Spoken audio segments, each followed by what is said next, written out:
প্রিয় শিক্ষার্থীবৃন্দ, শ্রদ্ধা করে স্মরণ করছি আসলে সে সমস্ত মহান মনীষীদেরকে যাদের আত্মত্যাগের বিনিময়, যাদের অনেক পরিশ্রমের বিনিময় 1951 থেকে শুরু করে হাঁটি হাঁটি পা পা করে পর্যন্ত মাদ্রাসায় পর্যন্ত পৌঁছেছেন। সেই মহান মনীষীদের যারা এই প্রতিষ্ঠানকে গড়ে তুলেছেন, মরহুম বড়হুজুর রহমতুল্লাহ আলাই, মরহুম আব্দুল্লাহ সাহেব রহমতুল্লাহ আলাই সরকার, যে সমস্ত শিক্ষকদের অধ্যক্ষ মহোদয়দের ত্যাগের বিনিময়ে আজকের এই পর্যন্ত মাদ্রাসা পৌঁছেছেন। প্রিয় শিক্ষার্থীবৃন্দ, অল্প সময়ে বেশি কথা এখানে কিছু বলবো না। আমরা এই প্রতিষ্ঠানে উপস্থিত হয়েছি সকলে জ্ঞান আহরণের জন্য, জ্ঞান বিতরণের জন্যই। যেটা রাসূল করিম সাল্লাল্লাহু আলাইহি সাল্লাম বলেছেন, যে কোরআন শিখে শিখায় সে উত্তম।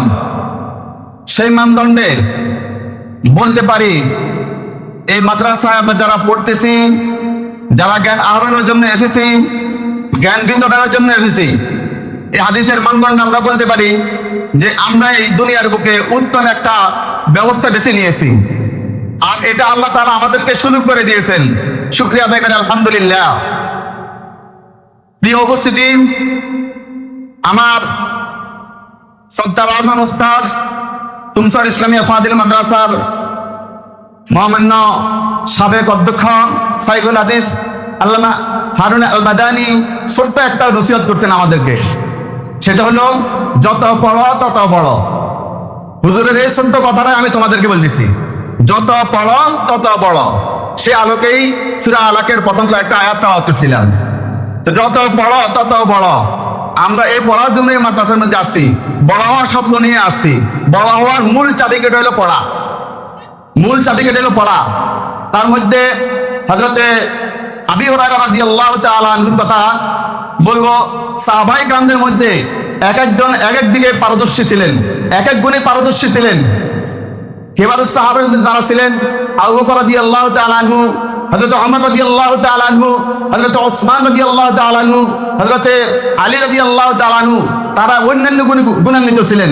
কিন্তু হযরতে আবু হুরায়রা রাদিয়াল্লাহু তাআলা আনহু ষষ্ঠ হিজরির শেষ কিংবা সপ্তম হিজরির শুরুর দিকে যখন ইসলাম গ্রহণ করেছেন, রাসূল করিম সাল্লাল্লাহু আলাইহি ওয়াসাল্লামের স্পর্শ পেয়েছেন মাত্র 3 বছর সামথিং। এই অল্প কয়েকটা দিনেই আবু হুরায়রা রাদিয়াল্লাহু তাআলা আনহু সবচেয়ে বেশি হাদিস বর্ণনাকারী ছিলেন। এটা কিভাবে সম্ভব ছিল? এটা কিভাবে সম্ভব ছিল? রাসূল করিম সাল্লাল্লাহু আলাইহি সাল্লাম আবু হুরায়রা রাদিয়াল্লাহু তাআলা আনহুর ব্যাপারে বলেন যে সে সবচেয়ে বেশি জ্ঞান লোভী, মানে হাদিস লোভী, হাদিসকে বেশি সে জানতে চায়। একবার রাসূল করিম সাল্লাল্লাহু আলাইহি ওয়াসাল্লামের কাছে তিনি জানতে চাচ্ছেন যে, ইয়া রাসূলুল্লাহ, যে কিয়ামতের ময়দানে সবচেয়ে বেশি আপনার সুপারিশ, সর্বপ্রথম সুপারিশ পাইবে কে? উত্তরে রাসূল সাল্লাল্লাহু আলাইহি ওয়াসাল্লাম বলছিলেন যে, আমি তোমার চাইতে জ্ঞান আহরণে, জ্ঞানের লোভী, জ্ঞান পিপাসিত আর কাউকে দেখি নাই। মানে রাসূল করিম সাল্লাল্লাহু আলাইহি ওয়াসাল্লামের দরবার থেকে হযরত আবু হুরায়রা রাদিয়াল্লাহু তাআলা জানার আগ্রহ ছিল বেশি। এই গুণটা আমাদের মাঝে প্রথমে থাকা চাই। পরীক্ষার্থী, নন পরীক্ষার্থী যারা আগামীতে ধাপে ধাপে আসবে, যারা পিছনে চলে গেছ, সবার জন্য আমাদের এই বিষয়টা অত্যন্ত জরুরি যে আমার জ্ঞানের পিপাসা থাকা চাই, যে আমার জানার প্রবল আগ্রহ থাকা চাই, যে যদি আমি জানতে পারি, জানার কোনো কষ্ট করি জানার মাধ্যমে, তাহলে এই যত বড় তত বড় এটার একটা অংশ আমি হয়ে যাই।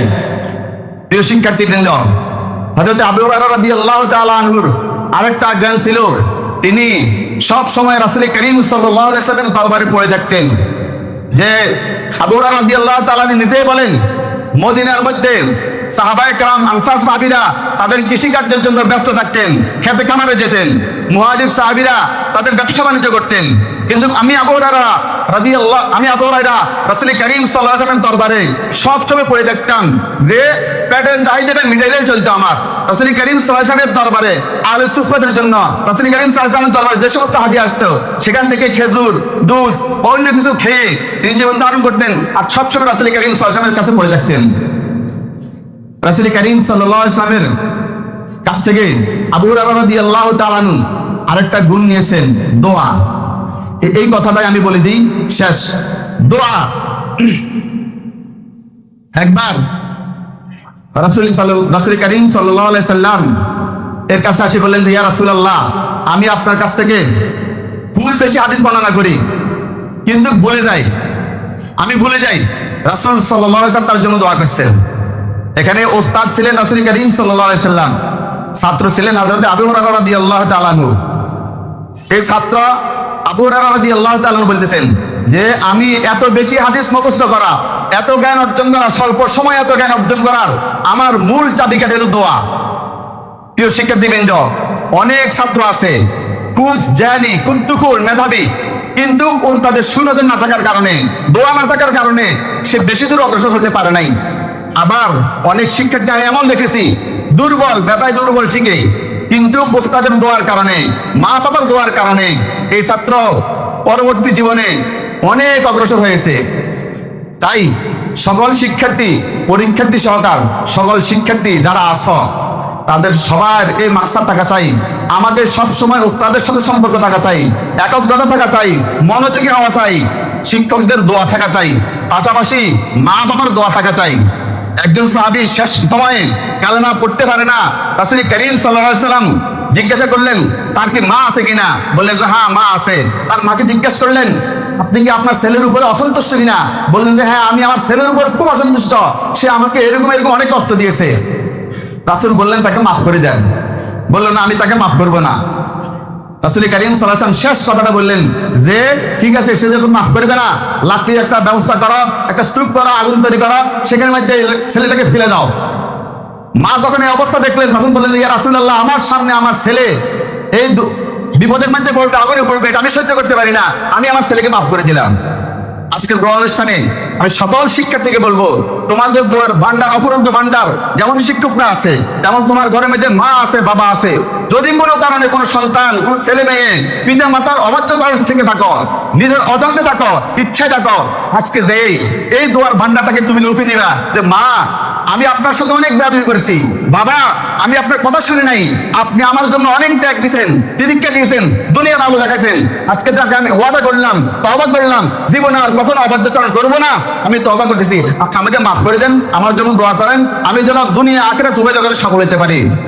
প্রিয় হাজরিন, উপস্থিতি শিক্ষার্থী, আমি তোমাদের জন্য কামনা করে দোয়া করি দুনিয়ার এই পরীক্ষা যেটা আসতেছে সামনে, এটার জন্য অভ্যন্তর তোমাদের আরো কিছু কথা হবে আমাদের, বাকি তোমাদের সকলের জন্য দোয়া করি যে এই পরীক্ষায় সফল হও, পাশাপাশি আখিরাতের পরীক্ষা যেন সফল হতে পারো, সেই কামনা করে আজকে আমি আমার আলোচনা এখানে শেষ করছি। ও আখিরাত দাওয়ানা আলহামদুলিল্লাহি রাব্বিল আলামিন।